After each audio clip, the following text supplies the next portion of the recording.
కమల్ హాసన్ నిర్మాతగా రజనీకాంత్ హీరోగా కొద్ది రోజుల క్రితం ఒక సినిమా అనౌన్స్మెంట్ వచ్చింది. అరుణాచలం డైరెక్టర్తో ప్రాజెక్ట్ అని చెప్పారు. కానీ అరుణాచలం డైరెక్టర్ రాసిన స్టోరీ సూపర్ స్టార్కు నచ్చలేదు. దీంతో అప్పటి నుంచి కొత్త దర్శకుడి కోసం వెతుకుతున్నారు రజనీ కమల్. ఇప్పుడు వారికి కావాల్సిన డైరెక్టర్ దొరికాడు. ఇది యాక్చువల్ గా రజనీకాంత్ హీరోగా సుందర్ సి దర్శకత్వంలో కమల్ అనౌన్స్ చేసిన ప్రాజెక్ట్. కానీ ఆ తర్వాత సుందర్ సి రాసిన హారర్ స్టోరీ రజనీకాంత్ కు నచ్చలేదు. దీంతో ఆయన బయటకు వచ్చేశాడు. సుందర్ సి స్థానంలో కొత్త దర్శకుడి కోసం గత కొన్ని రోజులుగా రజనీకాంత్ చాలా మంది దర్శకులను ఇంటికి పిలిపించుకొని కథలు వింటున్నారు. సినిమా తీయడానికి నిర్మాత కమల్ రెడీ, కానీ కథ అనేది సూపర్ స్టార్ కు నచ్చాలి.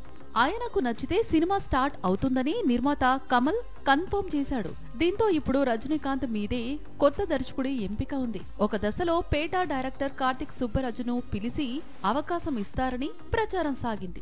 సాక్షి టీవీ ప్రసారాలను నిలిపివేయటం చట్టరీత్యా నేరం.